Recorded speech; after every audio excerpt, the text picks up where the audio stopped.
Morning, good morning, good morning. Hey everybody, how y'all doing? How y'all doing? It's your girl Ruth. Welcome back, welcome back. Yeah, Apocalypse Part 6, Before Earth. I feel like in order for know where we're going and what's going on, you have to know what's going on and where we've been, right? So I found a lot of different websites that kind of give us some ideas to what's going on today. And, you kind of take what you need to take out of it, what feels right and true to you, and do more of your own homework in order to find out who you are, where you're going, what's going on. So, what I'm going to do is I'm going to read from different websites that I found, and whoever interested in that, listen. So yeah, we'll go ahead and get started. Um, Read different ones, and then you determine what's correct for you. Okay. Okay. The first one, I asked the question. Um, I asked the question: Are elves and demons the same thing? And I got this response from one of the websites. Okay. Okay. Hold on. Let me see. It says, hold on 1 second.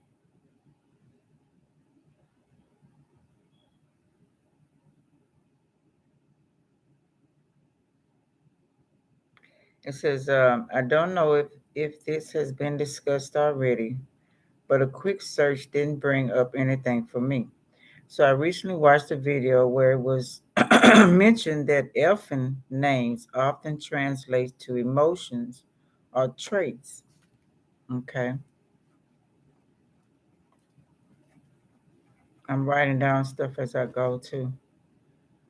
Um, Abelas meaning sorrow and Solas being pride.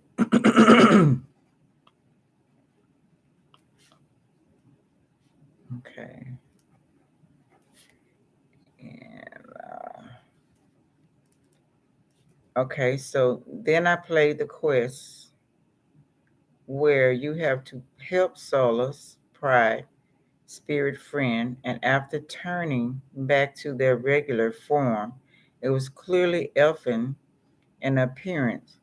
So with the whole story of Solus, pride, rising the veil, it got me thinking if those spirits are actually the souls of all the ancient elves that lost their immortality, where their souls are something actually what held their immortality and they got disconnected from them because souls reside and fade. Any thoughts on it? Okay, so we have some people telling their thoughts. So this before humans as well. Okay, see what all of this is really talking about. Okay, so we got.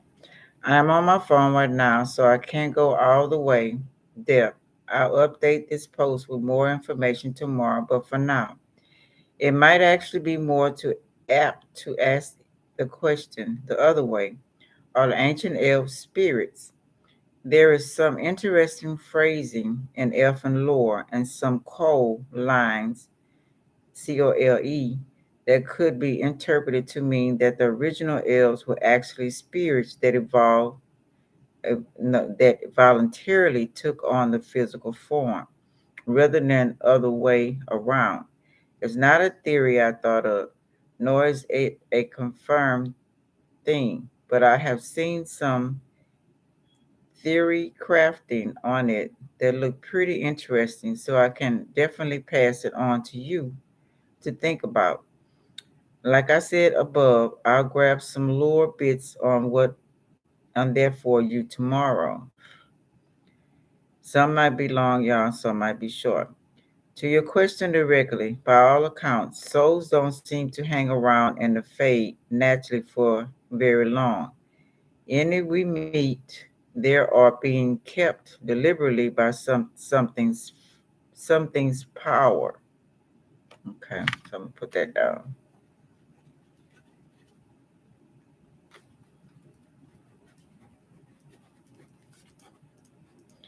Okay. There are some spirits we meet that seem to almost be imprints of mortals, but my interpretation was not that they were actually souls of people or even people who turn into spirits, but merely a spirit copying that mortal's personality for various reasons. Okay, so we got spirits copying immorals. I mean morals. Mortals, I'm sorry. Okay. Personality for various reasons. I see the souls of mortals and the entities we call spirits as two distinct things, but not wildly related concepts. I don't know if they're going to turn me off or not, so I'm going to keep looking. Edit. Okay, so as promised, here I am with more information. First, I want to clarify a little bit from what I said above. It's pretty blatantly obvious that elves can and do reproduce sexually, just like all the other animal races that we know of on Tetra, Thedas. Tethras. The basic idea behind this is that the original elves were spirits who, being fascinated with the physical world, decided to take on physical form. These elves got busy and made more elves who decided that sounded like fun and did the same, so on and so forth until the present day. It is important to note that this was clearly only possible in a pre-veiled world. Okay, so we got the pre-veiled world. And spirits are incapable of spontaneously manifesting like this now. Otherwise, demons would just do that rather than tempt, bargain, and possess corpse. Okay, now we got demons. What we know from people who were either alive pre-veil or at least much closer to the veil, going up, okay, going up than we are, is that magic was much more abundant in nature, and that the fade itself was less like a separate plane of existence, but something always around. The fade could be more or less active, for lack of a better term, in a given area, but that could constantly shift. As Solus Pride himself says here, a state of nature like the wind. I'm sure you probably knew that already, but I wanted to make sure we were starting from the same place. So on to the lower bits. First, from Cole, Cole. He did not want a body, but she asked him to come. He left a scar when he burned her off her face.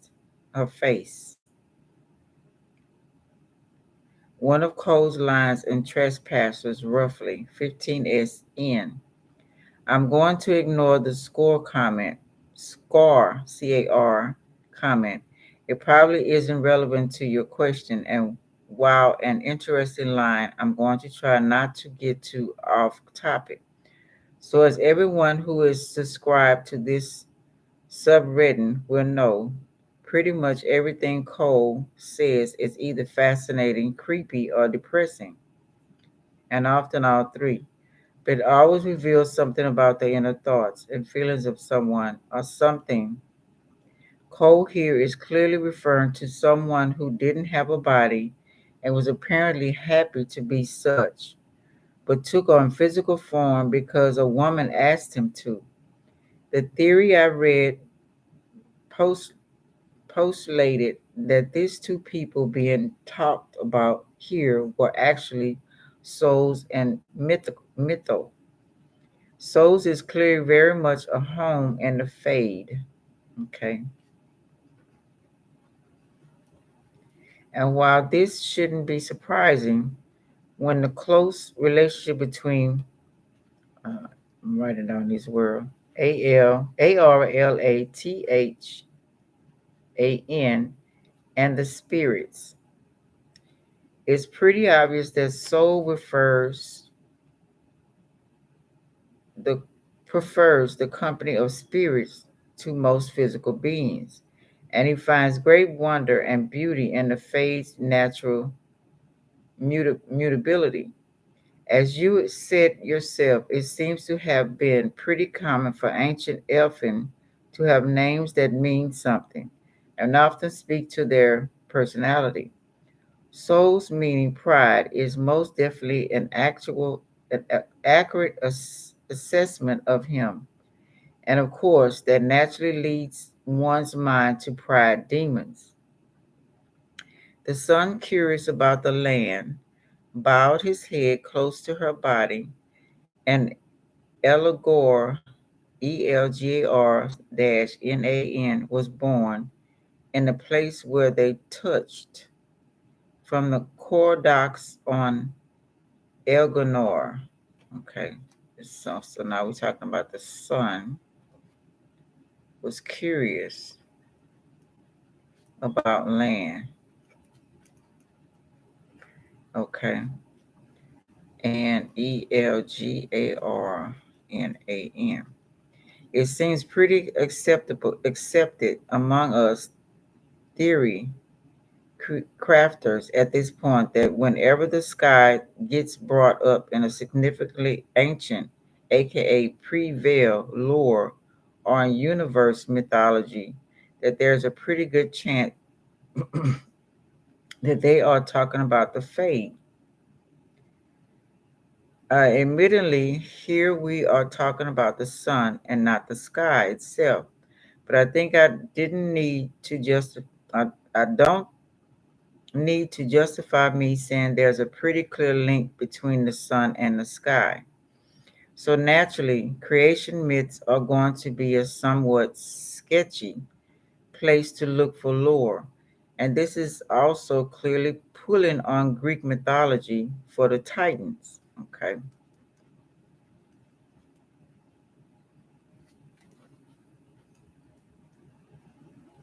Okay. Um, and a bunch of other things, but again, let's not get distracted. We're born from the sky, Uranus,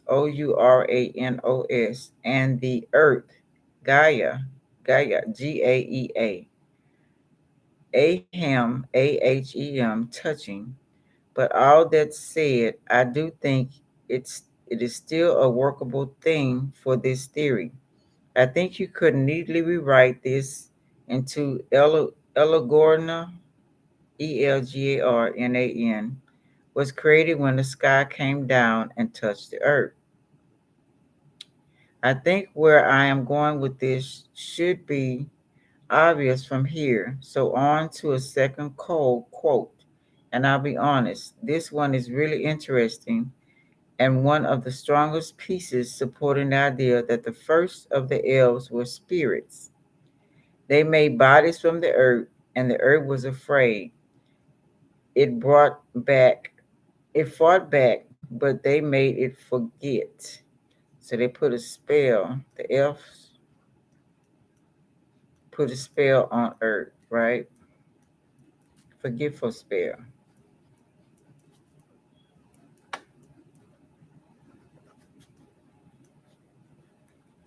when it fought back.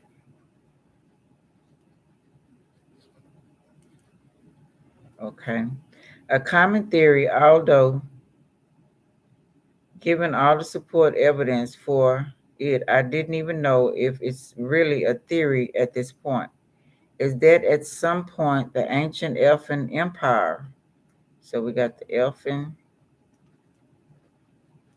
Empire fought a war with the Titans. In this quote, the obvious reading to me is that the earth refers to the Titans. So the earth could be Titans, right? Okay. I'm not sure how else to read sentiment earth other than that. There's also a pretty strong case to be made between trespasser and descent, that the elves were the ones who put the Titans into their slumber and also somehow, at least partially, served the dwarfers' connection to them. Okay, now we're going to dwarfer because I thought they were the same thing.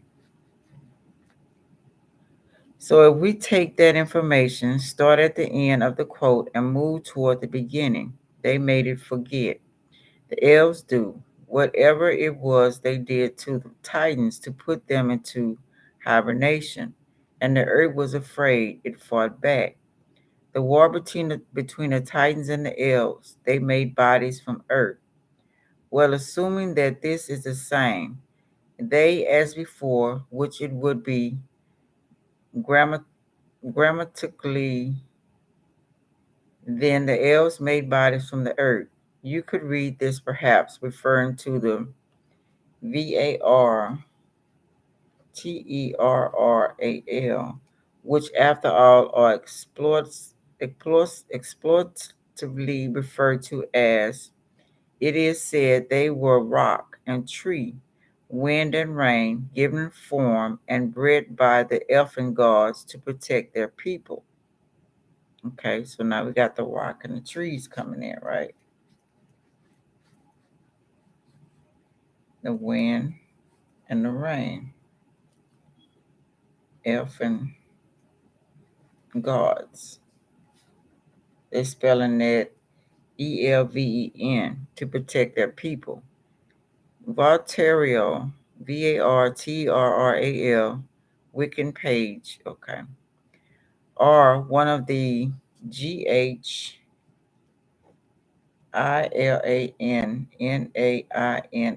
creation. The skies teemed with her monsters. Wait a minute. The skies themed with her monsters, the land with her beasts. So now we're talking about the sky and monsters, and the land, her beast. Okay, okay. And I have also read one theory about the dark spawn. I have heard of that before. Hold on, I'm trying to write this down as I go, y'all. Which use this quote to support it. But given the other two quotes above, I think there is actually a surprising amount to work with, and it will also explain why the elfins seem to have had such a strong connection to the Fade, far outstripping the dwarves and humans. Anyway, there you have it. There was some other stuff in the theory, but the crux of it can really be boiled down using these three quotes, thoughts. Okay, then we have another person. I see the souls of mortals and the entities we call spirits as two distinct things, but not wildly related concepts. You know how the AVVAR believe. Okay, so now we go on the souls and the mortals. And then we got AVVAR. Believe that some mortals have a soul that was chosen. Okay, some souls chosen by KORTH to be reborn. And and how spirits are to go back to some sort of primordial soup to be reborn later.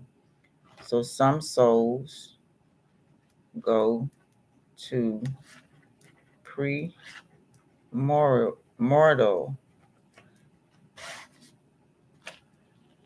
soup to be reborn. The same but different. You know how dwarves believe that when we die, let me put the dwarves,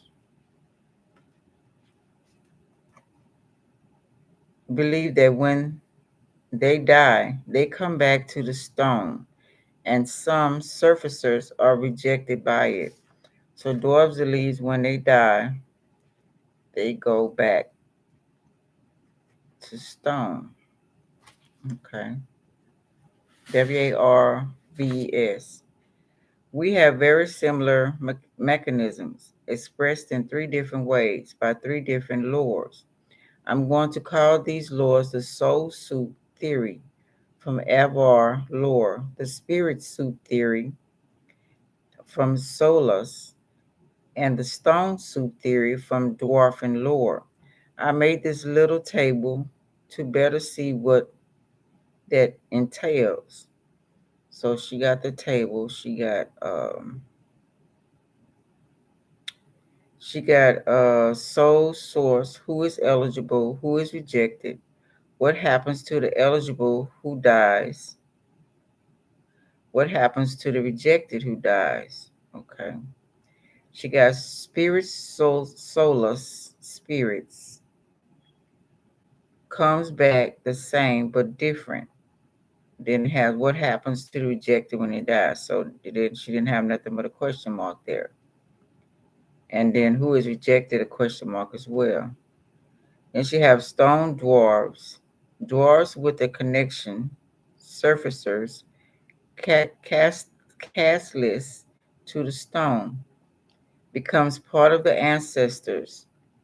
Paragons can speak their voice, becomes rock, warts, eat, Lyrium for eternity. Then she have soul, AVVAR, chosen humans, the dead father and stone bear hold. Other humans, his son, reborn as a different baby with the same soul.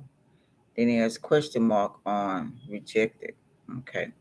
I can't help but think there is something tying these soups together. Maybe they're copycats of one another. Who knows? The two theories that are actually somewhat reliable are the spirit and stone soups. One comes straight, excuse me, make sure I wrote it down.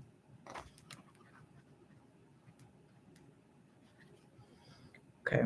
One comes, let's stop it. Da, da, da, da, da. Who knows? The two theories that are actually somewhat reliable are the spirit and the stone soups. One comes straight from the mouth of souls, SOLAS. The other is consistent from events from DA2 rock warts. DA2 parentheses rock, WRAITHS. And the descendant titans. Okay. You think that's Earth, right? The third one is funny because even though there is no evidence to prove it, it's also very consistent and hard to dismiss as it seems compatible with everything we learn and experience and gain. I remember Cole saying something to my dwarfen inquisitors in Haven, like Templars reach for something older, bigger than they are. I believe he's talking about giving away their connection to the fade and exchange for a connection to the stone through the use of Lyrium, Lyrium. Okay.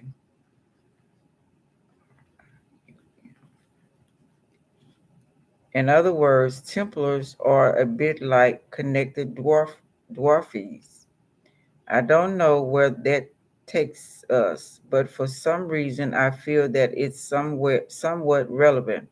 Anyway, if any of that inspires you to keep digging, please do. Okay, then we have another one. I haven't connected those three things together before. It's certainly interesting that we have three distinct cultures and that we already put that word, Arlathan, dwarfins, dwarf, dwarfs, Darves, and Avvar, who all claim some sort of reincarnation.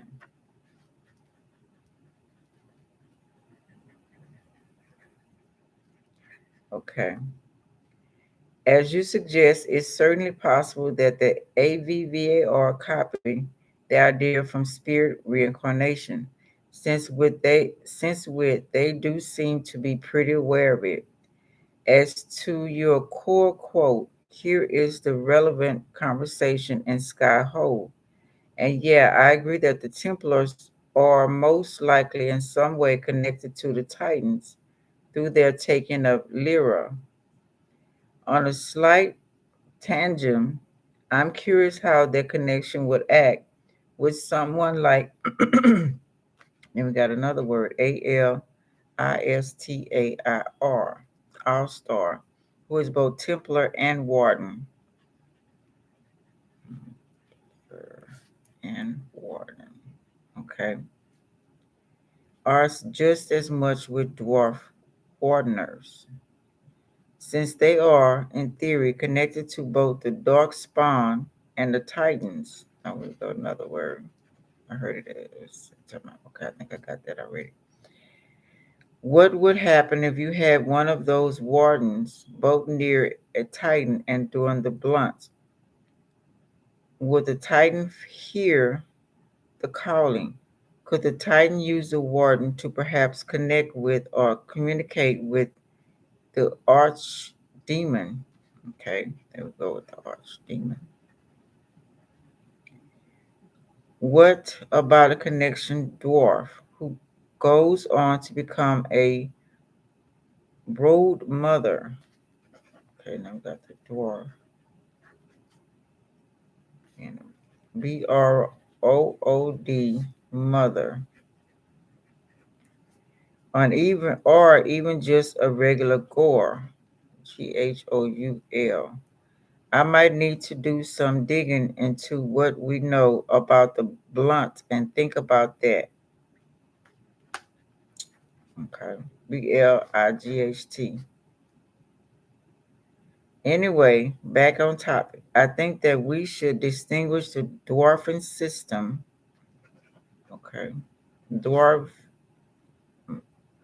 system from the other ones. Dwarves do inherently lack a connection to the Fade, which is the vehicle certainly for the spirit reincarnation and most likely for any human reincarnation as well. This is, of course, assuming that the Titans also lack a connection to the Fade, but I believe you can find Lyrum in the Fade, not to mention use it to fuel Fade magic. Okay.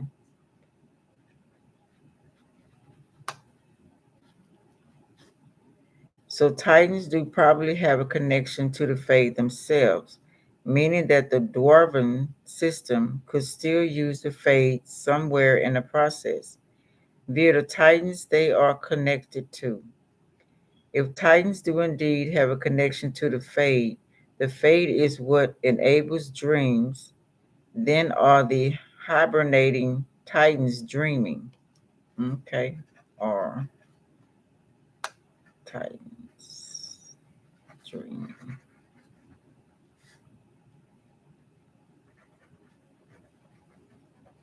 Okay, so we go back to that theory of the matrix, right? Okay. I think beings of that depth of power and do such a massive scale of thought would have an enormous impact in the behaviors of the fade near where they sleep. So we go back to Sleeping Beauty stage. Heck, maybe it does, but it's been so long and constant. Everyone just thinks that it's normal. So we all in the Sleeping Beauty stage.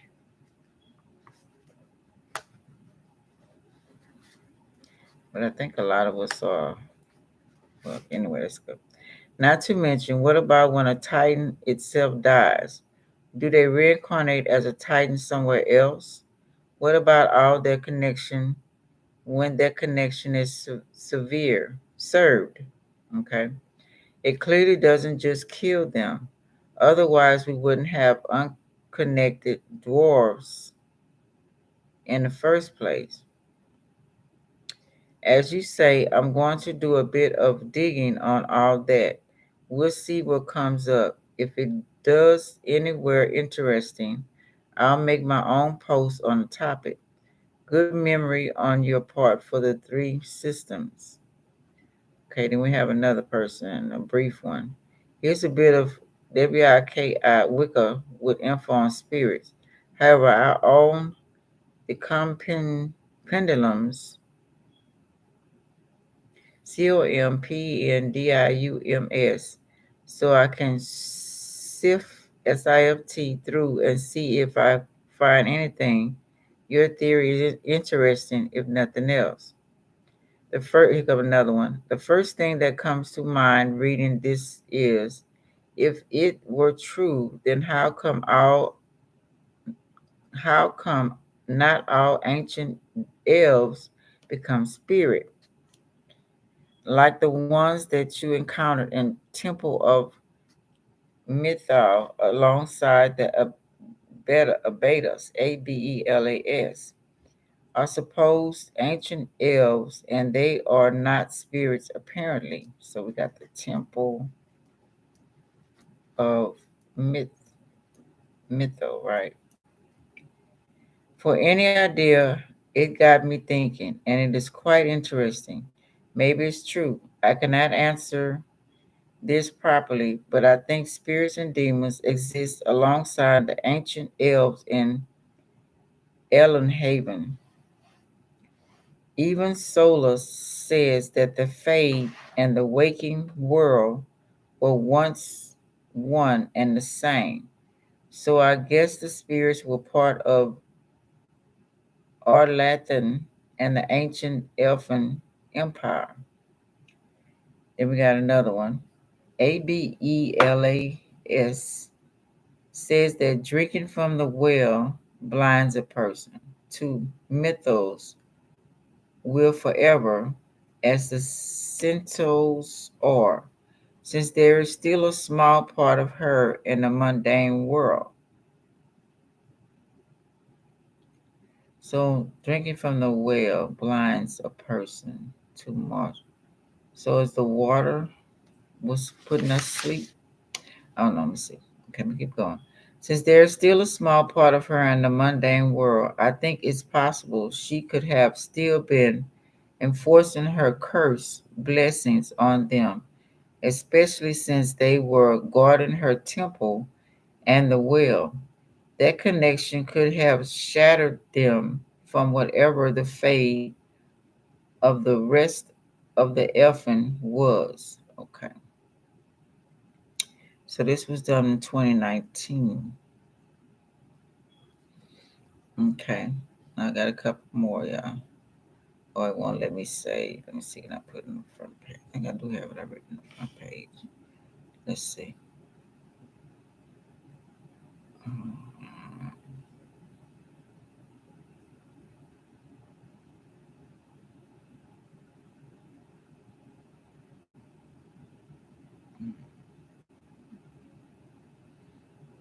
Let's see. Can I save some of this?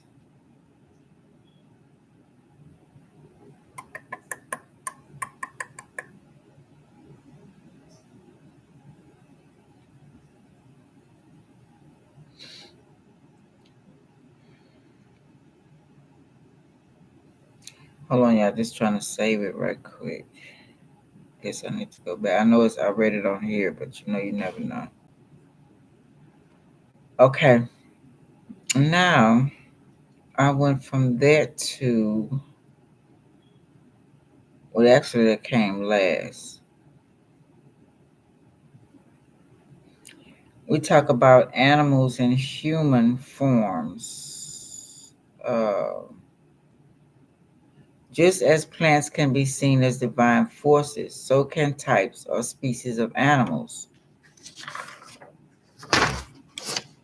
Okay, hold on, I'm trying to keep up with what I'm doing. I want to understand it myself as well. For instance, the cult of the snake is widespread and is especially important in the Indian tradition. The serpent is vital in the Hebrew Bible of Adam and Eve and appears in the Babylonian epic of Ge- Gamash as one who knows the secret of rejuvenation. The snake has a fertility. Have I write this down, y'all?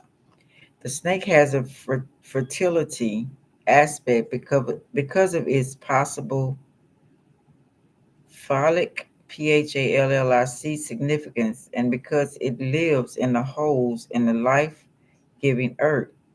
The cult of the monkey is important in India, having its existence in the figure of Hanuman monkey and Hanuman,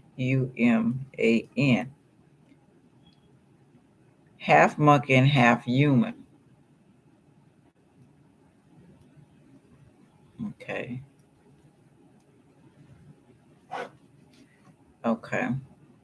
It is possible that such theomorphic cults in which gods are represented by various animal forms have been assisted by rituals in which priests wear masks representing the relevant divinities, a practice that may in turn explain the hybrid half human form. Examples of the wide variety of animal and living forms in which gods appeared included uh, HU, it's the hummingbird, but it's Huitzli,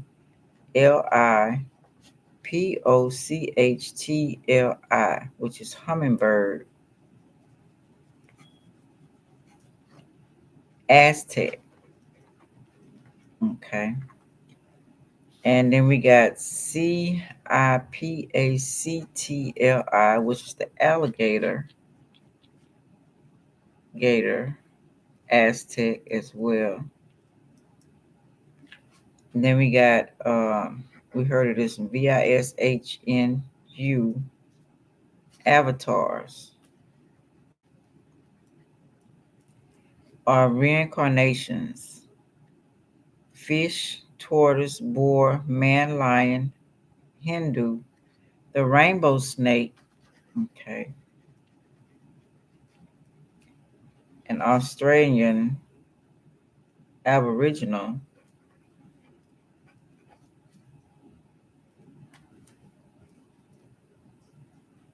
okay.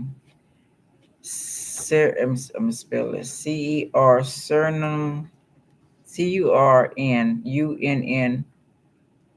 Curnunos, stage SAG god with antlers, Celtic region. Okay, so we got Celtic religion. I'm sorry, whoever listens to this. The Nada, bull, Hindu, Nandi, bull, Hindu,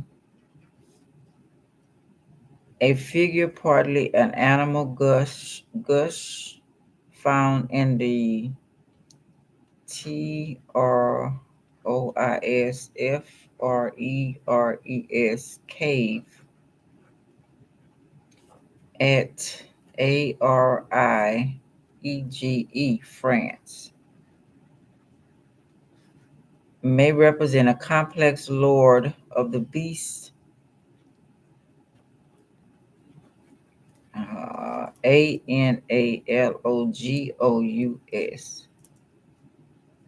to the supposed figure of Shaba, the destroyer and recreator in Hindu mythology, found at sites in the Indus Valley,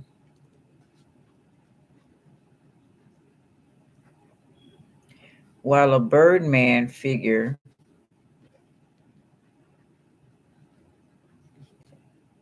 in Lascaux, France, may depict a priestly representation of a living being.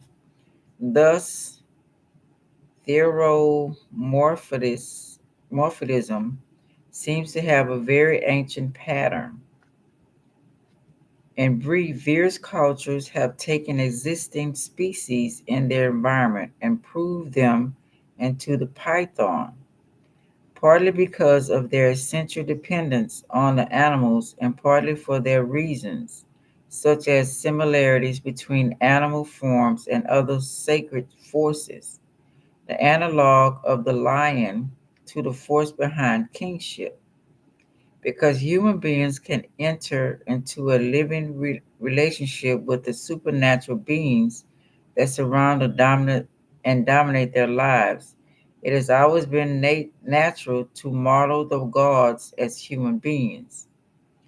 Such anthropomorphism is most evident in the Greek tradition, in which the Homeric god, gods, are brilliantly and unashamedly human in their passion and thoughts. The human model has been assisted by the representation of the gods in art, for a statue is not just a symbolic representation of God, but often his place of presence and influence. Thus, in a number of cultures, the images are treated as replete with divinity. Just as gods can be human in character, so men can be conceived as divine, either by becoming identified with deities through descent or by displaying appropriate power. Thus, divine kingship was not uncommon figure of the ancient Middle East. It was also found in the Roman world, when the empires were divinized in Japan and China, where the emperor was the son of heaven. Culture, heroes, and other significant humans could be elevated to semi-divine. So humans elevated to semi-divine status, okay, or more. Mm. Gandhi and other heroes in the Chinese tradition, and Rama and Krishna in India, strictly a succession of stages known as Buddhas and Tir Tirthankaras, Tirthankras, and the Buddhists and Jain traditions, respectively, were not conceived as divine but came to be objects of a cult. In the Mahayana, greater vehicle, celestial Buddhas and Bodhisattvas, those vowed to become Buddhas, came to be profoundly important for divinational religion. From a functional point of view, the Mahayana has operated as a polytheistic system. Okay, we know what that means. United. However, under a overarching doctrine of emptiness or the void, let me go to the void. Okay.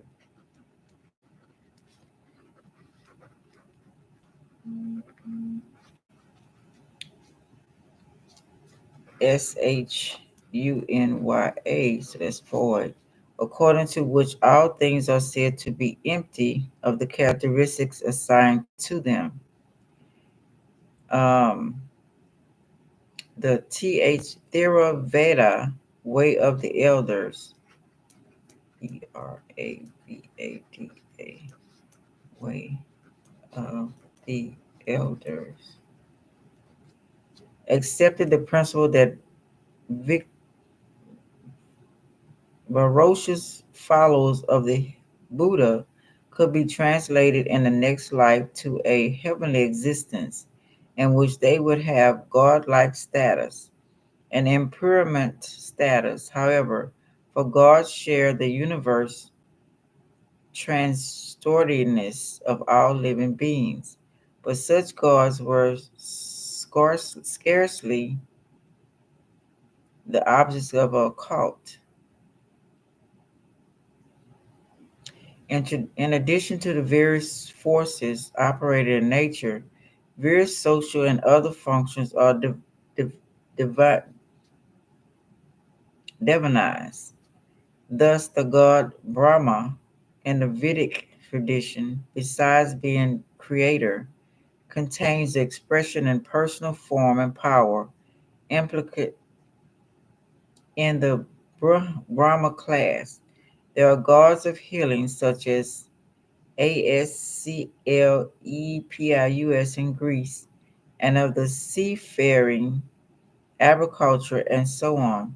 The most elaborate reflection of human concerns is perhaps to be found in the latter Daois um, pantheon, which prevailed a heavenly counterpart to the Chinese imperial court. In a number of societies, there have been gods of war, such as Mars, ancient Rome, and Scandinavia, India, gods of learning, such as Sarasvati, India, the gods of love, such as Aphrodite, Greece, and Kama, India. Even such abstractions as the direction north, south, east, and west have been divinized. The fact that these very entities and relationships have been taken as gods, perhaps partly the result of mythic style of thinking, in which distinctions between natural forces, and social conventions are not clearly perceived. Of special importance regarding human affairs are the gods concerned with death and judgment after death, such as Osiris in ancient Egypt, Yama in India, Hades in Greece, and Hel in pre-Christian Scandinavian religion. There are also gods associated with ceremonies and more generally with patterns of a display of the dead. The various gods must be seen against the background of a whole host of spirits, demons, and other supernatural forces prevalent in the environment of pastoral and agricultural communities. Among entities hostile to human beings are the anti-gods, very often older gods, such as the Titans in Greece, who have been displayed by later deities, or gods worshipped by a people conquered by a new dominant folk. The warfare between the old and the new can be woven into dramatic myths of the fight between good and evil. This is well brought out in the major myth of the Orphic Orphic writings. Zeus's son Dio Dionysus Zagreus was killed and eaten by the Titans, who in turn were destroyed, burned up by Zeus's lightning flash. Humanity is made of the ashes, and therefore each human being is a compound of divinity, a titanic evil. Purification from this evil brings redemption and release from the round of the reincarnation.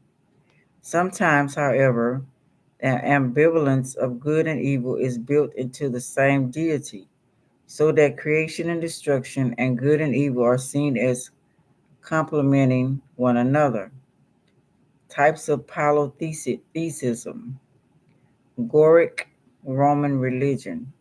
By the time the establishment of the Roman Empire, the Greek tradition was already exerting exerting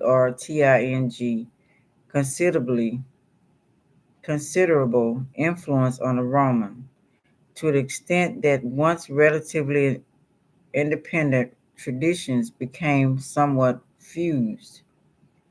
Equations between gods were freely made. Zeus became Jupiter, Aphrodite became Venus, and so on. Originally, Rome Pietas' sense of duty to the gods was a good deal less personalized than the relationship to the anthropomorphic gods, anthropomorphic gods of the Homeric pantheon, and was directed at spirits called Numina. In addition, the various philosophical system, such as Epicureanism, Epicureanism, and Stoicism, provided a more systematical cosmology and sense of human destiny than traditional polytheism. Influence in the Hellenistic period was mystery cults, such as those of Isis, Sybil, Matra, Mitra, and Detima, Determa, Demeter, Demeter, which catered more to personal concerns with salvation than did the official and civic cults. Under the mid 4th century Emperor Julian, a last vigorous attempt was made to revive paganism and to restore the cult of gods over against the widespread grip of Christianity. Germanic, Scandinavian, Celtic, and Slavic mythologies. Thor, the source for reconstruction of the Northern European religion are far better than those from the South Germanic peoples, but there were evidently similarities between the religions. The three main Scandinavian gods were Odin, Thor, and Freyr, Freyr. Odin or Woden had great magical powers and wisdom and was called our father. Thor or Donar was the warrior god, and Freyr was the god of fertility. It is possible that these gods were a reflection of the tripartite tripartite division of the Indo-European society: priest, warrior, and cult, cult, cultivator. Among other deities, Bladder, Baldr, the dying god, who was killed by a um, mistletoe branch, had a pregnant charm, Poignant. Nordic mythology also carries with it a sense of final doom of the gods, looking to the point when the world would be burnt up before its even eventual recreation. The pattern of Celtic cults is not easy to decipher because of lack of written records, but the stage head god Cernunnos, Crununnos, was highly significant in iconography. There was also a variety of ancestral gods and goddesses, including a great mother of the type found in fertility cults of the ancient Middle East. Celtic religion had a special reference for water in such forms as pools and rivers. The Slavic religions, Slavic, of Eastern Europe and Russia are likewise imperfectly known, but they involve worship of a high god who is both the creator and an atmospheric force. Another important figure in Slavic mythology was the war god Skantovit, Svantovit, Finno, Finnougrian. Pre-Christian religion bears some resemblance to the Scandinavian, possibly indicating some mutual influences, while Baltic cults are of Indo-European type. Egypt and the Middle East. The Egyptian pantheon evolved into a complex form.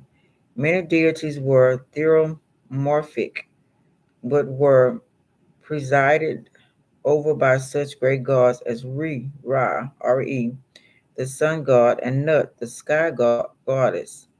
Re's transformation as Horus, with a hawk's head, was connected with the Osiris legend.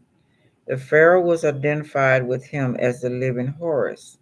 Despite the attempt of Akhenaten, pharaoh in the 14th century BCE, to exalt Aten as a single god, the Egyptian cult remained essentially polytheistic but highly articulated. With the domination of Egypt by the Ptolemies about 10 centuries later, the worship of Serapis, a hybrid Greek Egyptian deity, was instituted as a means of binding together the two groups. Marduk, Marduk. Through, though in Egypt, the cause of the rise and fall of gods was partially the political struggles between the major city sites. The Sumerian religion was such less affected by such earthly considerations, and the God of heaven remained supreme, and such deities as the water god Enki and the air god Enlil, Enlil, were prominent. The Babylonian, partly the successor state of Sumer, the most vital god was Marduk, creator of the world and the humankind, and victor over the primordial, primal, Primevaltiamat, or chaos, who all but absorbed the older surrounding gods. His story is recounted in the epic Enumalish, when and on high. In Assyrian religion, Marduk was in effect replaced by Ashur, Ashur,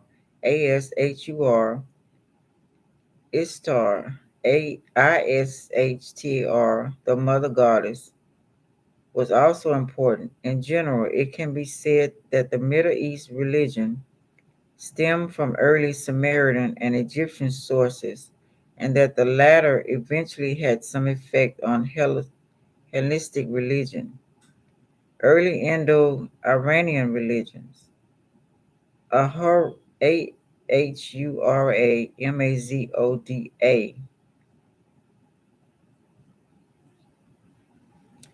For most, almost a millennium, relations exist between the Vedic and the ancient Iranian religions. From before the time of the Iranian prophet Zarathustra,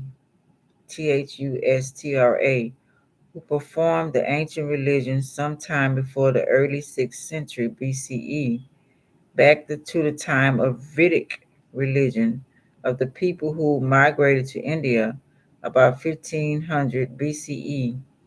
That Z word and his reforms succeeded in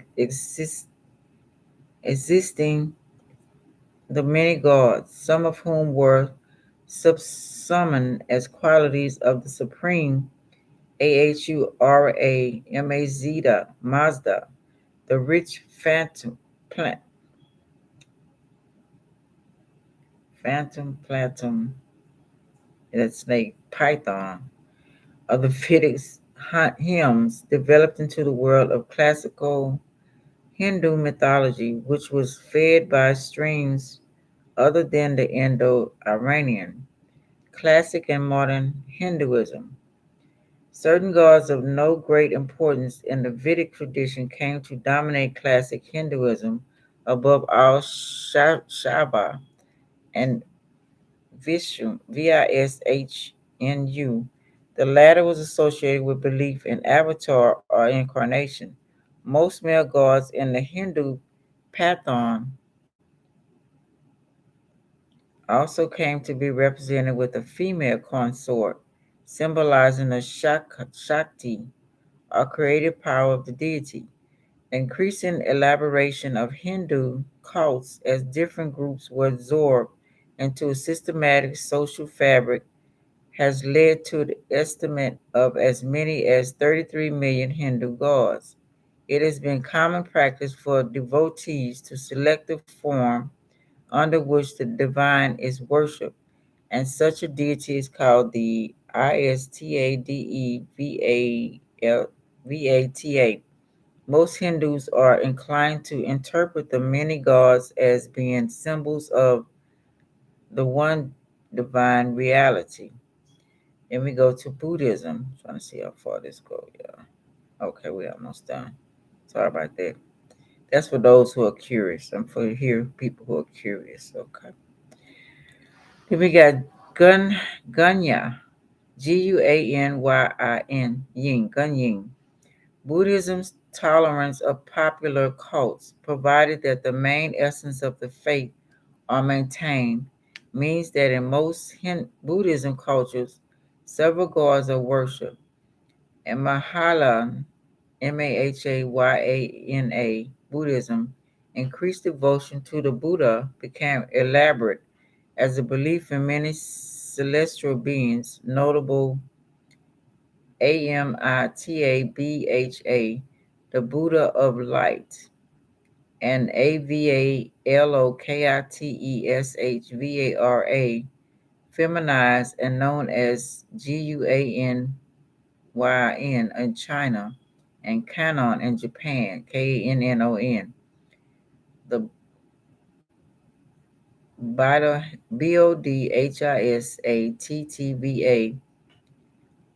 Buddha to be, of compassion, who were, however, in essence, all unified in an absolute shunya, the void.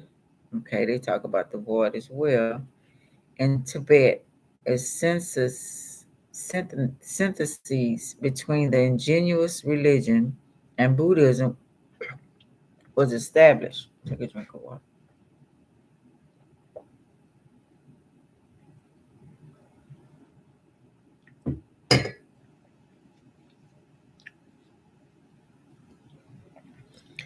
The most notable feature for this form of Buddhism, known as Vehicle of the Thunderbolt, Vajrayana, was the use of divine forms to symbolize the various factors of existence, such as the different elements making up humanity' personality. East Asian religions, Ancient China, the cult of heaven and ancestor worship were elements woven into the system of Confucianism. Numerous lesser deities were worshipped in popular Chinese practice, and the dividing lines between the word I just said, religious Daoism and Buddhism were hard to draw. And the Daoism, an elaborate pantheon was evolved, modeled in part on the imperial bureaucracy, and was presided over by the fated emperor Yudi. Other deities included atmospheric gods, gods of location, and functional gods of wealth, literature, agriculture, and so on. The Dios gods were in part a response to the richness of Mahayana, Mahayana myth, with its cults of celestial Buddhas and Bodhisattvas, Shinto, Shinto deity. The religious practice in China influenced Japanese culture, which took over some main elements of Confucianism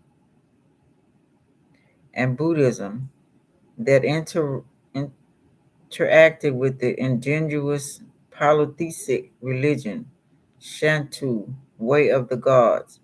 Divinities of Shinto tend to be connected with natural forces and localities. The most important deity is Amaterasu, Amaterasu, who is the sun goddess and divine ancestress of the empire. Why do we stop thanking the goddesses? That's why the world and the shape is in now, right? Religions of ancient Mesoamerica,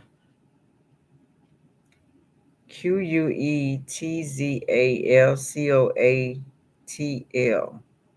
The Aztec culture, successors of earlier civilization, together with the associated Maya culture, laid great emphasis on astronomical observation and on complex religious calendar. Importance were the high god Ometeculi, the morning star, the word I just said, the Q word, Quetzalcoatl. So that's the morning star to them, okay? And the various legends woven around Tezcatlipoca, Tzcatlipoca, patron of warriors, who in the form of Huitzilopochtli was patron of the Aztec nation. Inca religion also possessed a high god. A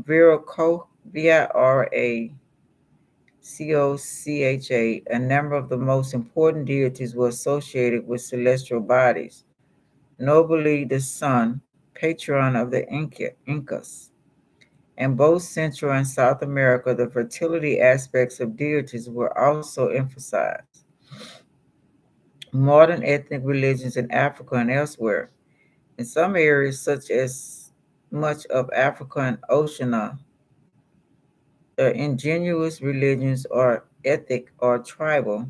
Each group has its own particular tradition. These traditions have been affected considerably by the impact of Christian mission and Western technology. Clearly, there is no single pattern of belief, though certain patterns do recall in some of the cultures, such as belief in a higher god, totemism, characterized by recognition of a relationship between certain human groups and particular classes of animals, plants, and or inanimate object in nature, spirit possession, and so on. In various respects, there are matches between myth and social organizations that are likewise quite varied. Anti Anthropologist, Anthropologists, anthropologists, I'm sorry, however, are far from consensus on the role of the origin of the gods. Okay,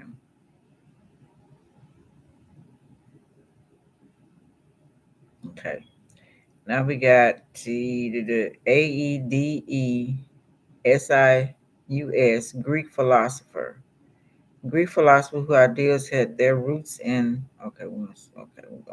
we don't need to talk about them. Occultism, various theories and practices involved in belief in the knowledge or use of supernatural forces or beings. Such beliefs and practices, principally magic or divinatory, have occurred in all human societies throughout record history, with considerable variations both in their nature and in the attitudes of society towards them. In the Western, the term occultism has acquired intellectually and morally pejorative pejorative overtones that do not obtain in other societies where the practice and beliefs concerned do not run counter to the prevailing worldview. Occult practices center on the presumed ability of the practitioner to manipulate natural laws for personal belief or on behalf of another. Such practices tend to be regarded as evil only when they also invoke the breaking of moral laws. Many astronomers have argued that it is not possible to make a clear cut distinction between magic, a principal component of occultism, and religion, and this may well be true of the religious system of some non-literate societies. The argument does not hold, however, for any of the major religions, which regard both natural and moral law as immutable. The Western tradition of occultism, as popularly conceived, is an ancient secret philosophy underlying all occult practices. This secret philosophy derives ultimately from Hellenistic magic and alchemy on the one hand and from Jewish mysticism on the other. The principal Hellenistic source is Corpus Hermeticum, Hermeticum, the text associated with Hermes, Trismegistos, which are concerned with astrology and other occult science and with spiritual regeneration. Kabbalah, the Kabbalah. Okay. The Jewish element is supplied by Kabbalah, the doctrine of the secret mystical interpretation of the Torah, which has been familiar to scholars in Europe since the Middle Ages and which was linked by the Hermetic text during the Renaissance. The resulting Hermetic Kabbalistic tradition, known as Hermetism, incorporated both theory and magical practice, with the latter present as natural and thus good magic in contrast to the evil magic of sorcery or witchcraft. Alch- um, Alchemy was also absorbed into the body of Hermetism, and this link was strengthened in the early 17th century with the appearance of Rosicrucianism, an alleged secret brotherhood that utilized alchemical, symbolic, and taught secret wisdom to its followers, creating a spiritual alchemy that survived the rise of empirical science and embedded Hermetism to pass unscaled into the period of enlightenment. Freemasons. During the 18th century, the tradition was taken up by esoterically inclined Freemasons who could not find an occult philosophy within Freemasonry.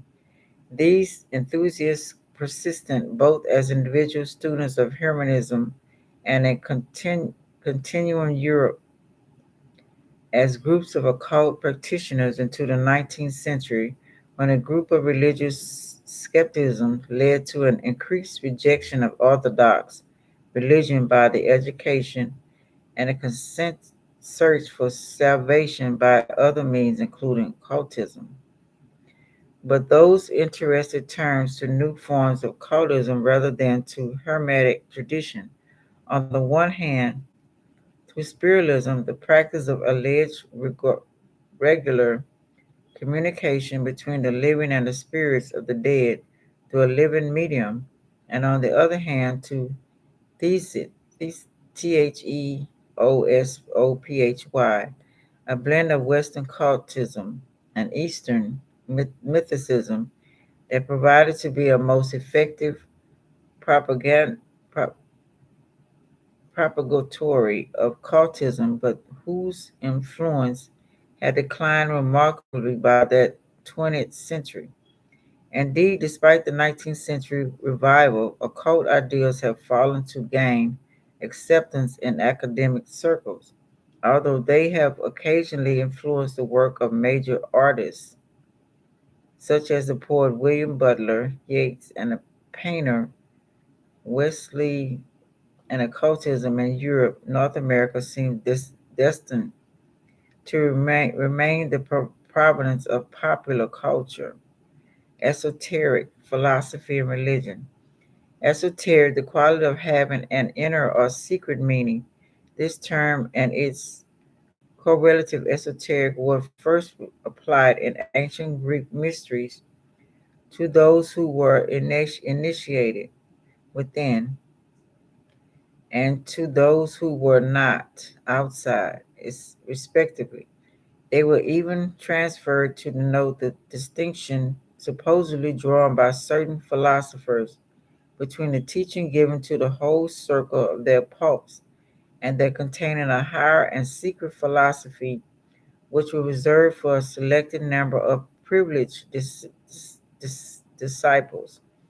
This distinction was probably adopted by the Pythagoreans, Pythagoreans,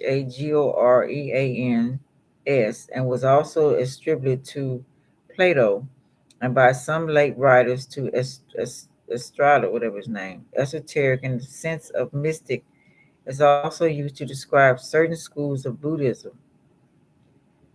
Pramahoma, Prahomo, Samara, Samaj,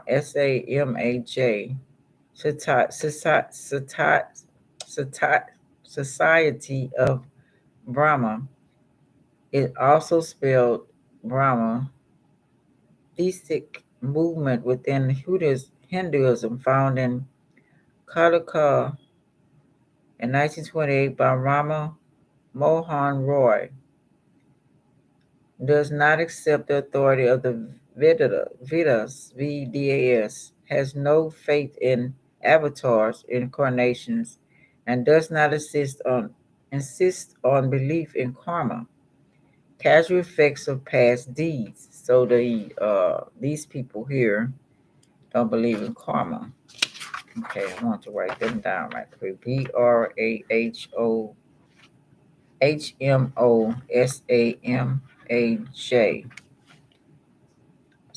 Society of Brahma.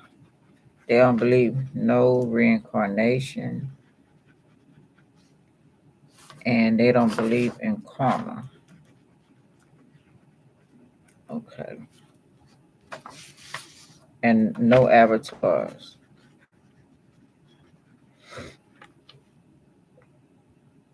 Some samsara, Samsara, the process of death and rebirth.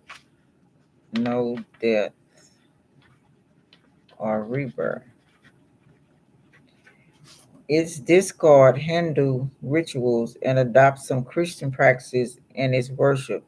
Influenced by Islam and Christianity, it denounces polytheism,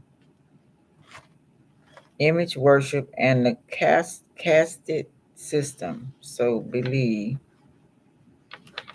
in polytheism, image worship,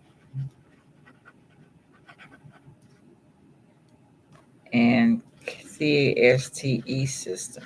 Let me see what that is.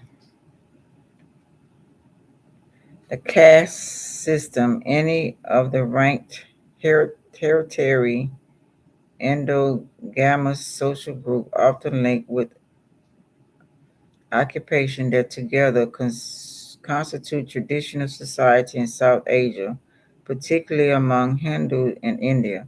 Although sometimes used to designate similar groups in other societies, the caste system is uniquely developed in Hindu society. Use the term caste to characterize social organization in South Asia, particularly among the Hindu, dates the middle 16th century. Casta from Latin chase, Chaste, in the sense of purity of breed, was employed by Portuguese observers to describe the division of Hindu society in Western and Southwestern India into socially ranked occupational categories. So they said what purity of breed. Hmm. Uh, in an effort to maintain vertical social distance, these groups practice mutual exclusion in matters relating to eating and presumably marrying. Sequentially, caste or castes became established in England and major European languages, notable Dutch and French, in the same specific sense. Caste is generally believed to be an ancient, abating, and unique Indian institution upheld by a complex cultural ideology. Still ain't seeing that. Anyway, let's go back.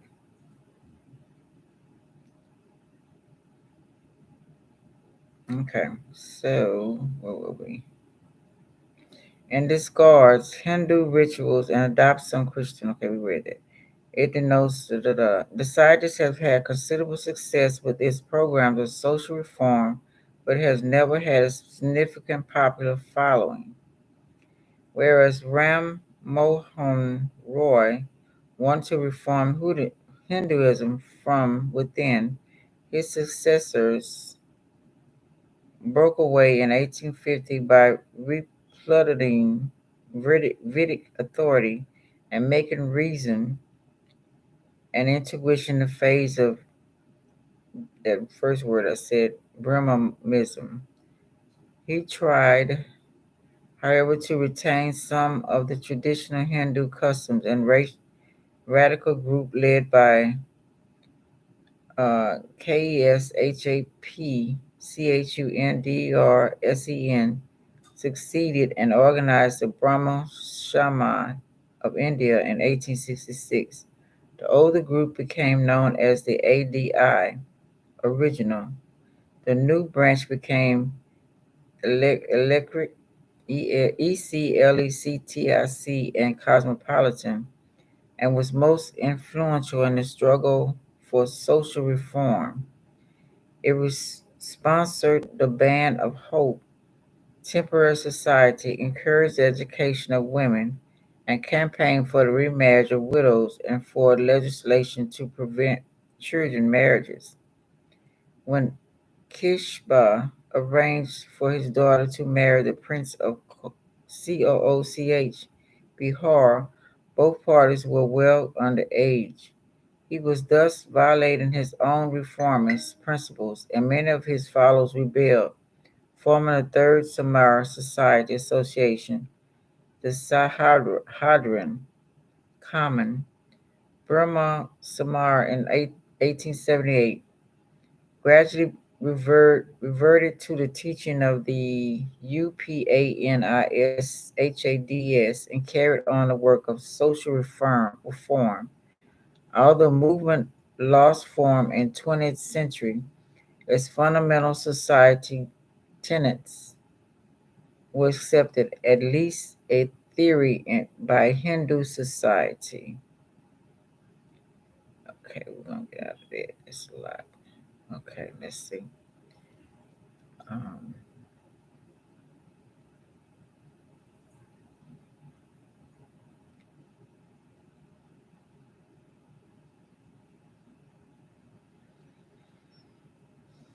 okay, now we're gonna go to Life of the Rocks. Did I already read this?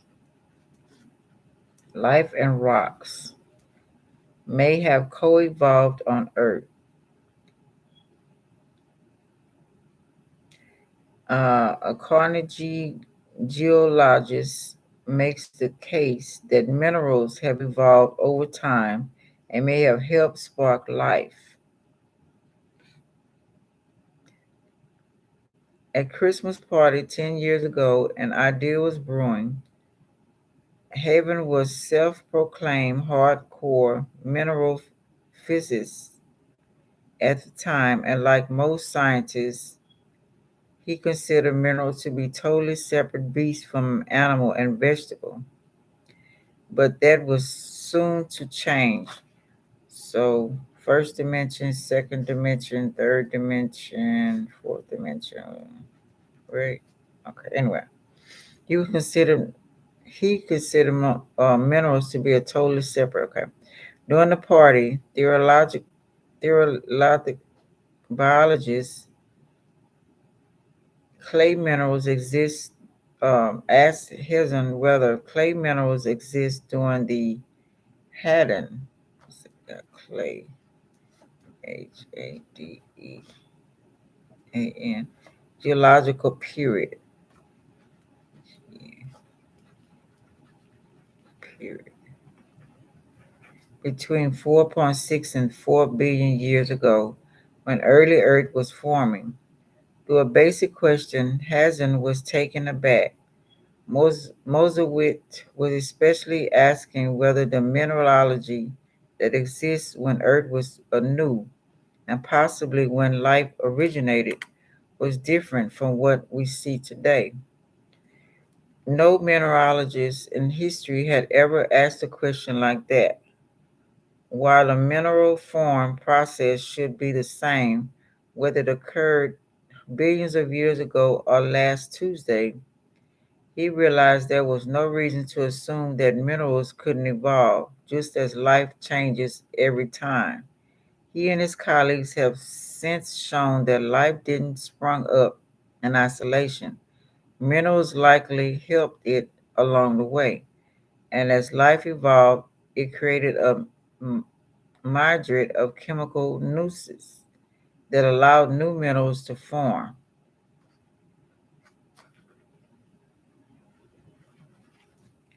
We see this intertwined co-evolution of geosphere and biosphere.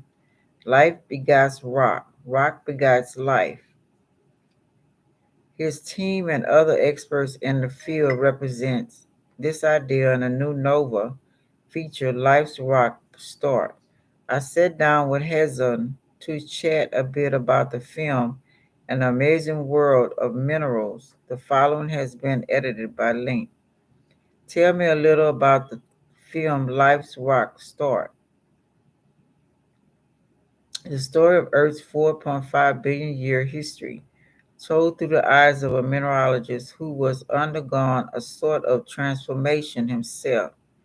I began as a mineralogist thinking, as most mineralogists do, that minerals are beautiful physical objects.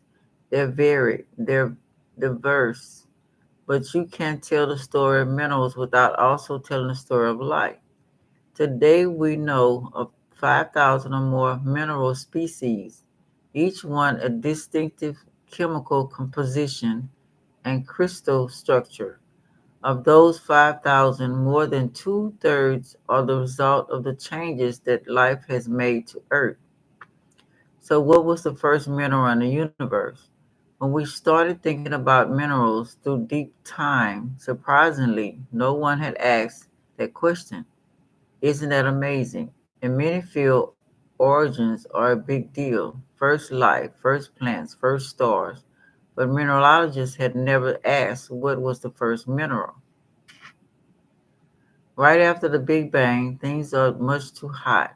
And even after things condense a little bit, it was only hydro and helium gas that made up the bulk of the universe.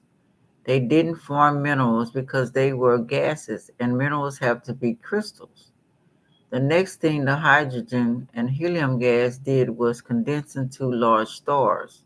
Stars are engines of what's called nucleosynthesis, are making all the chemical elements of the periodic table.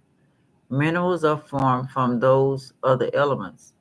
When after the first star could you have the first crystal? The answer, it turns out, is the gaseous envelopes of very energetic stars are exploring supernovas. As those gaseous envelopes expand and cool, you have concentrations of elements that are just high enough and temperatures just low enough that the first crystals can form. That first crystal, we think, was microscope species of diamond. So they think the first crystal was a diamond.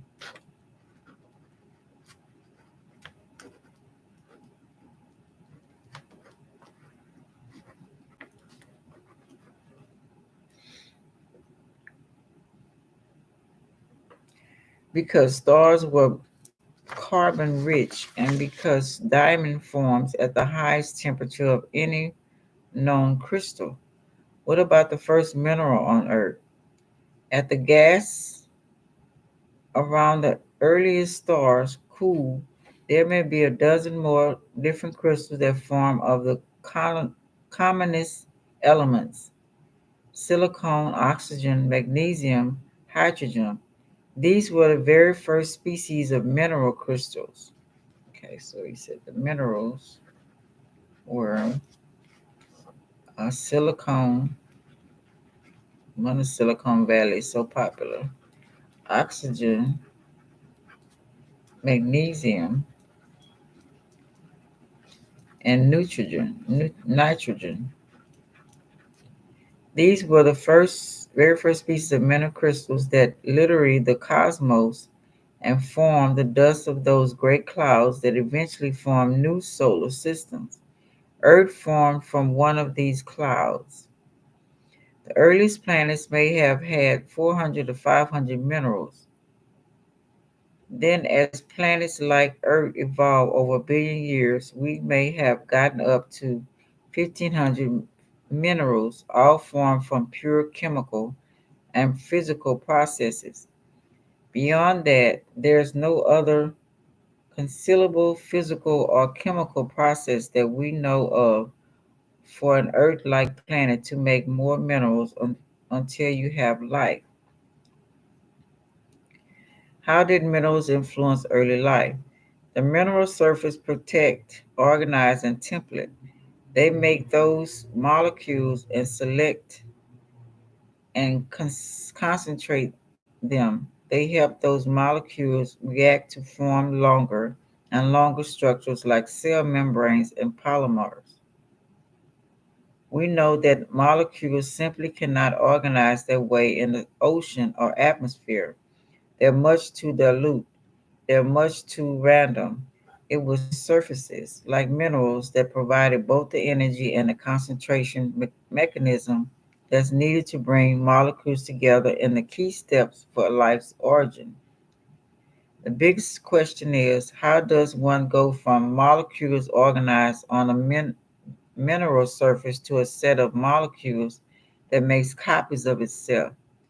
We certainly know that is the fundamental characteristics of life, self replication, and we know that some early systems of molecules must have figured out that trick. Perhaps the minerals guided that process, or perhaps they were merely a convenient place for molecules to meet and organize, and just by some pure chance event, just the right set of molecules came together and formed this self replicating system. Yes, of course they were. Are minerals still evolving today? Yes, of course they are. We are entering a period of very rapid evolution due to human activities. The Anthropocene, Anthropocene, humans are altering the near surface environment. And when you do that, you create new chemical niches where minerals can form. We're changing a geochemical cycle of virtually every element. We mine things, we build things, we shift things, and we build chemical plants. One of the consequences of doing this is that new minerals arise. There are minerals that only occur in mine dumps or acid mine drainages. There are new minerals that only occur in the timbers of mine supports. Landfills now have weathered products of old computer screens and iPhones, which are forming new minerals of rare earth elements that are only just being discovered. Why should people care about minerals? Minerals are amazingly wonderful.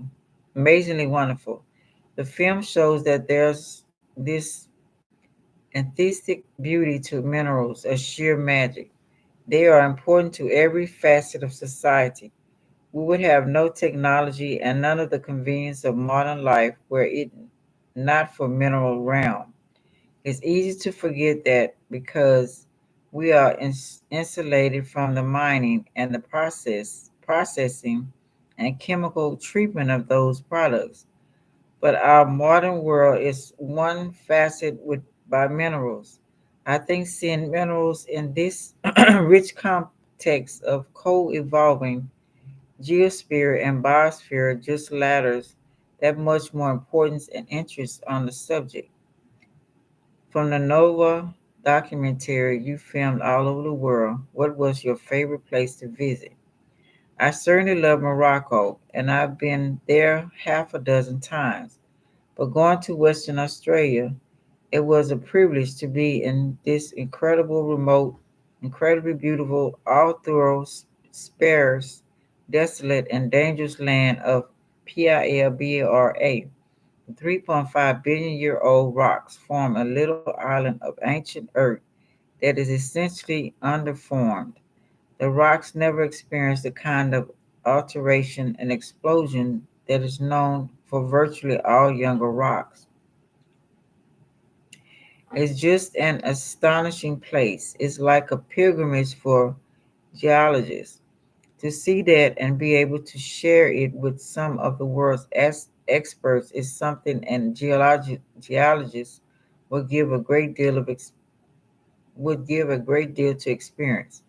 I saw the outcut first and fresh through my own eyes, but when I learned from them and could see it through the eyes of others, we were more experienced.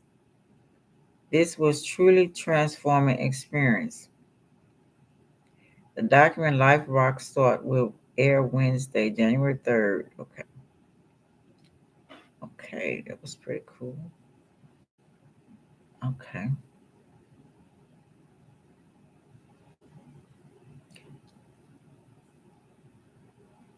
Okay, now we come to, since rocks were kind of first and alive, we come to revenge state of rocks.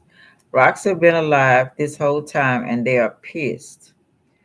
Rocks. We walk on them, we make them buildings out of them, we throw them in the river for fun. And as it turns out, they don't like it. They don't like that shit at all. Imagine if people drove cars all over your friends and family. Wouldn't you be pissed too? Well, the fuck up because they're out for revenge. Look at these big ugly fuckers here. They got the presidents on the rocks, carved into the rocks. Those aren't the faces of the rocks who are happy and not planning the demise of mankind. What did Glutzen, Bourgogne, and company think would happen when they did, denoted, scraped, and chiseled this massive gil- Gaelic until its hidden visage were revealed? Did they never consider that maybe they were hidden for a reason? Now they're here. They've been awakened and they are pissed. Rocks like these are often found on beaches, having had their rough edges smoothed by eons of chemical weathering, waves, rain, and tides beating them for ages, removing the sharp, ragged corners that the little guys use for self-defense and mating rituals. When these get taken away, the stones are left defenseless, unable to protect themselves from shit-headed kids who want to throw them into the waters upon those shores they reside, drowning them immense. They are alive, they're coming for us, and we should have seen it coming. Geologists estimated his age to be between 2 to 3 million years. That's 2 to 3 million years spent vanquishing the foes of rock kind. Only God knows what sorcery and ancient people were able to conjure up to freeze this rock warrior, but it is estimated that whatever spells were used must be approaching their expiration date. Man, woman, and child alike should walk the earth in fear of his timeless infinity, metamorphic warp. Now, here's an example of the kind of pissed off rock any one of us may encounter in our day to day lives. Be wary, walk with caution, practice constant vigilance. Borders like these have been immobile for centuries, have nothing but time to shed, brood, and plot. The High King himself, the one true monolith, the stone to end it all, Mount Everest. For years, humans have foolishly attempted to submit this peak, hoping to conquer the mountain. Tourists have flocked to his base, leaving behind literal tons of human waste and litter. His tips pierces the heavens. His base spawns a nation.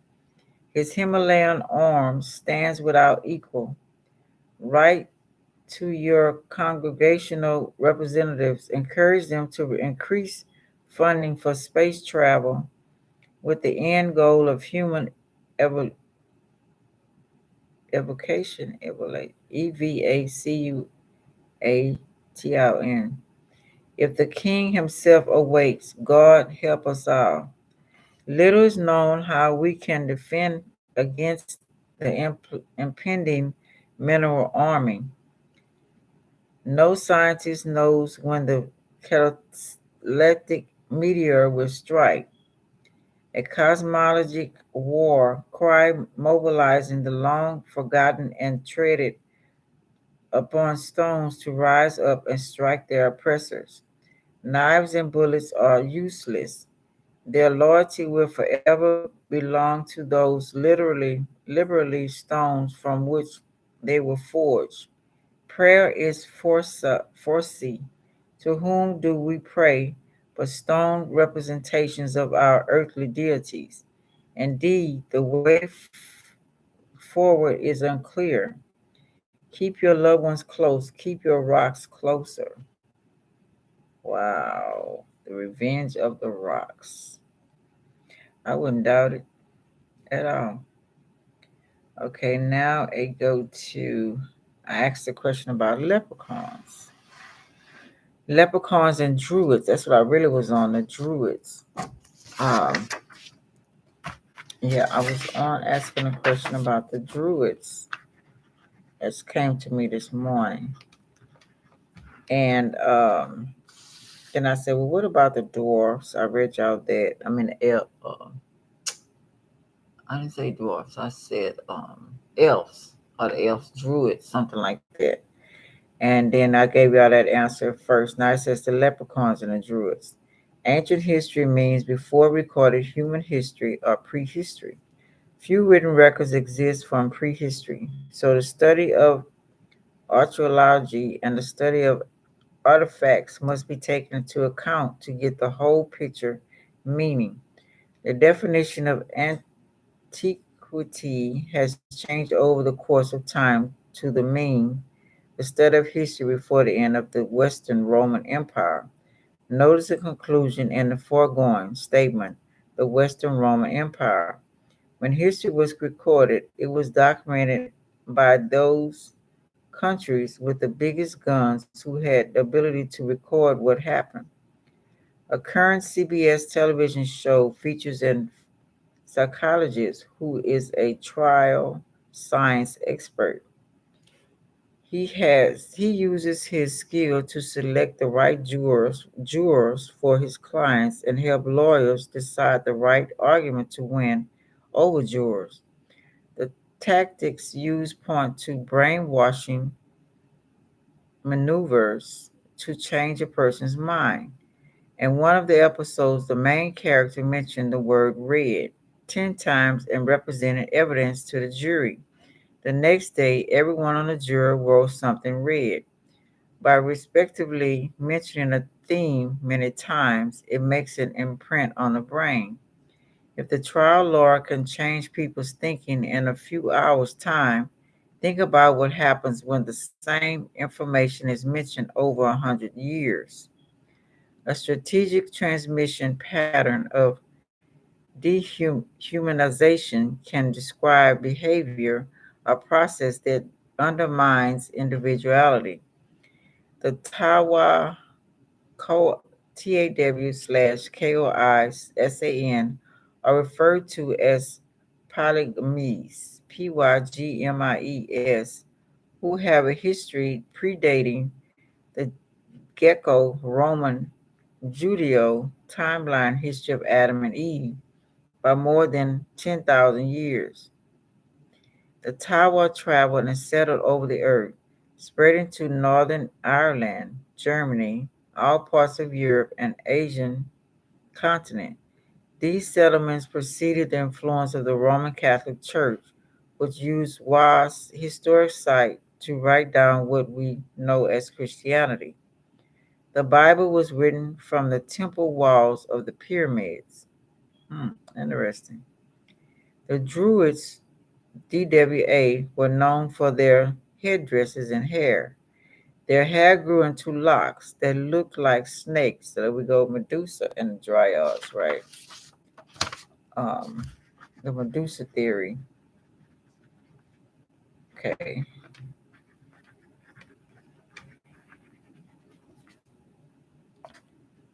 They also wore a fez or head covering depicting the Kemet symbols known as Uranus, Uraeus, or cobra raised to strike, which is the same snake image worn as a men's, MENES, by the queens and kings of ancient Kemet, Egypt, and Nubia. What also seems so amazing are the Greek statues shown in the alabaster white with dreadlocks. Hmm, okay, let's do this. Leprechauns. Okay, so leprechaun, aka. Of this legend were Akan TWA by people of African descent. Notice the prefix lepra During the biblical times, leprosy. Okay, so they're going back to, let me write that down. Hold on, y'all. Let me see. My pages mixed up. One,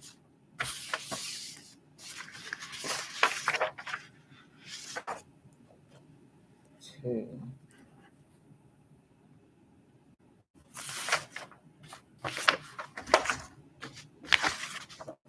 and three. So we got the lepra, AKANS. Okay, we got legend, AKAN-TWA, African, um, snake hair people, and that LEPR is leprosy, meaning sinfulness, sinfulness. Okay, in the Bible, these are diminutive people who grew to a height of about 4'11", so they were just 4'11", short people. Much like the Negroes of Asia, Andaman Island. So, like Negro toes. So, Asians were black first, right? Andamanslands. Because of their knowledge of ancient medicine,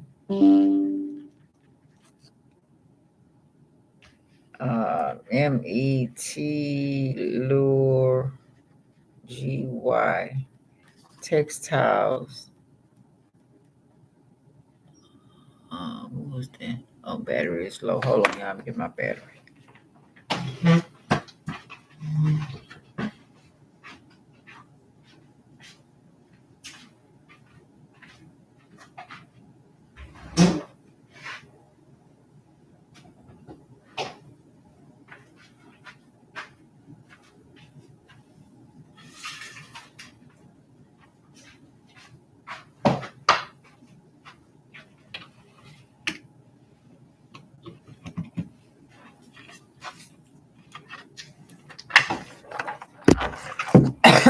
Excuse me.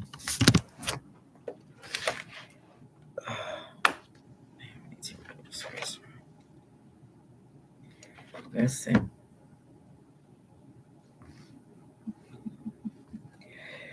Okay, we got textiles, clothing, and shoemaking, right? They were considered magical. St. Patrick's created the St. Patrick's holiday to distinguish genocide. So they killed them all after hunting down and killing the Akan people. The legend of St. Patrick chasing serpents out of the Ireland was like he was saying Ireland from deadly serpents. So they were in Ireland and they chased them out, say they were deadly serpents because of their hair. So it wasn't actually a serpent, it was their hairs were long dreadlocks. Okay. They were called Naga, Nagar, and Negus, which means serpent people. Now they respected, of course, are people of the serpent. Their identity is also synonymous with Pharaoh and the king. In many African cultures, the serpent is not a symbol of evil, but one of everlasting life. Okay. Regeneration, power, safety, and wisdom. They use chasing the serpents out of Ireland as a metaphor for genocide. Okay.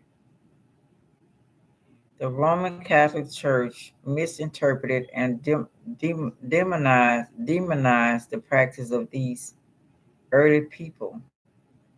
The TYA later transferred their knowledge to the Druids and pagans. The Roman Catholics attempted to persecute and proselytize the Druids to their religion. They removed and replaced the original beliefs, customs, and symbols, along with the leaders and healers of the DWA people who were still present in the Northern Ireland at that time. St. Patrick's was given a commission to set up Roman Catholic churches all over Northern Ireland, and in the process converted or removed the TYA and the Druid influences. St. Patrick's killed and genocide countless numbers of TWA people in the name of the Father, Son, and the Holy Ghost. Check that out. Okay.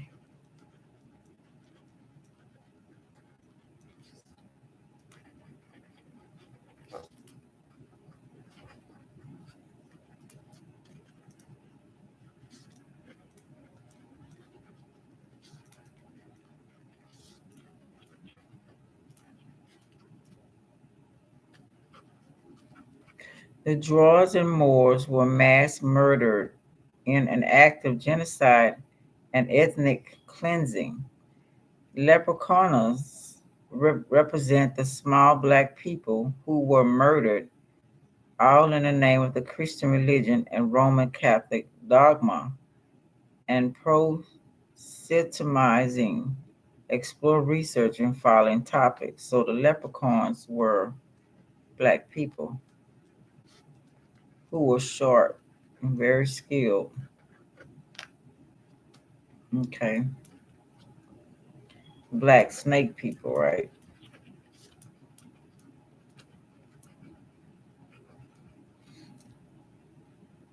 First, Adam's first wife was Lilith. Wait a minute, let me see. Black people who were murdered, all in the name of the Christian religion and the Roman Catholic dogma, and the proselytizing explore research the following topics. Adam's first wife was Lilith, who represents a demonic figure forming the branches of the tree. The Bible alludes to other people living in the land of Nod during the time of Adam and Eve. The Garden of Eden main theme is the fall of man, relating it to serpent that deceived Eve. Could the snake relate it to Uranus, Uraeus, or Lot, people of the Druids and Moors? Okay, that's what I was thinking earlier. Greece has been given credit for being the cradle of the Western civilization, but many Greek statues with alabaster skin have um, dreadlocks. Okay,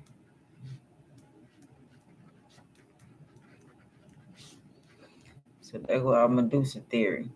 The National History Museum in London pictures the first Americans as Africans. Okay.